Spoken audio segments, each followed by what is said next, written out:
বর্তমানে একদম border zero line অবস্থান করছি। আমাদের সাথে আমাদের বর্ডার গার্ড বাংলাদেশের সিও সাহেবের কথা হয়েছে। উনি আমাদেরকে আশ্বাস করেছেন যতটুকু সম্ভব ওনারা ওনাদের দিক থেকে চেষ্টা করে যাবেন, আমরা যেন ওনাদের পাশে থাকি। ইন্ডিয়ার যে নিরীহ মুসলমান আছে এদেরকে বাংলাদেশে পোষণ করে দিবে। ভারত থেকে মুসলমান লামাই দিতেছে, তোমরা তাড়াতাড়ি যে জায়গায় না আসো লাড়ি বেঁধে লই আসো। মানুষ আসতেছে, দেখতেছে, টহল দিতেছে, বিজেপি নিয়ে পরামর্শ করতেছে। 2টা-2:30টার দিকে শুনছি যে আমাদের নোয়াবাদী, নলগড়িয়া এবং আশেপাশে কালাছড়া এদিকে ইন্ডিয়ার বিএসএফ বা ইন্ডিয়ার যে নিরীহ মুসলমান আছে এদেরকে বাংলাদেশে পোষণ করে দিবে।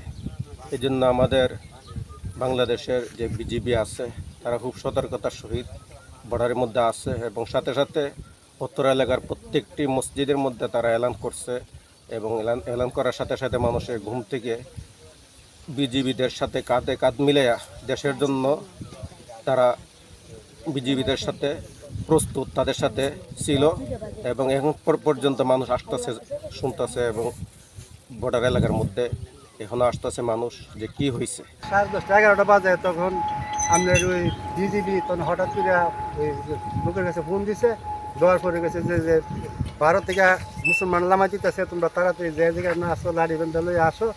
হ্যাঁ, এই ব্যাপারে তখন আমরা জনগণ বহুত লোক বর্ডারের মধ্যে চাপ দিছি। দেওয়ার পরে প্রায় রাত 1টা-1:30টা পর্যন্ত আমরা বসে আসছিলাম। এরপরে আর কোনো খবর পাওয়া গেছে না, এতটুকু আমি জানি।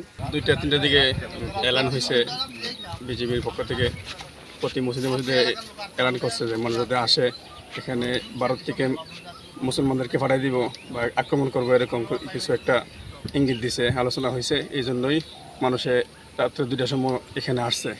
2টা থেকে এখান থেকে মানুষ আসতেছে, দেখতেছে, টহল দিতেছে, বিজেপি নিয়ে পরামর্শ করতেছে এবং যা যা করা দরকার সব কিছুই করতেছে। মানুষের খুব স্বতঃস্ফূর্তভাবে গাড়ি নিয়ে, লাঠিসোঁটা নিয়ে, সব কিছু নিয়ে আসতেছে, যাইতেছে। আমরা যা শুনলাম এটা হচ্ছে বর্ডার দিকে নাকি তারা বিভিন্ন জনবল বা মানুষ এরা পুশিং করতে যাচ্ছে, বা এই যে আমাদের কি বলে পুশিং জনগণ ভিতর দিতে চাচ্ছিল আমাদের বাংলাদেশের ভিতরে বর্ডারের মধ্যে।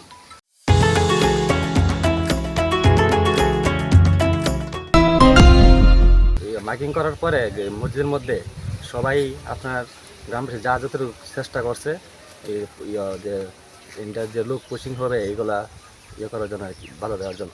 এর মধ্যে আমরা সকালে ফেসবুকের মধ্যে জানতে পারি, জানার পর আমরা এখানে আসলাম, এসে দেখলাম মোটামুটি পরিস্থিতি নিয়ন্ত্রণে আছে। বলছে ইন্ডিয়ার থেকে কোনো লোক টুক পাঠাই দিব, ট্রাক দা বইরে ঘুরতেছে। আর রাত্রে অনেক মানুষ আমরা বর্ডারে আইসি, বিজিবি মাইকে দিছে, দেওয়ার পর আমরা আইসি হইতেছে তো ইন্ডিয়াতে অনেক লোক আইসা ফাড়াই দিব ট্রাক দা বইরা।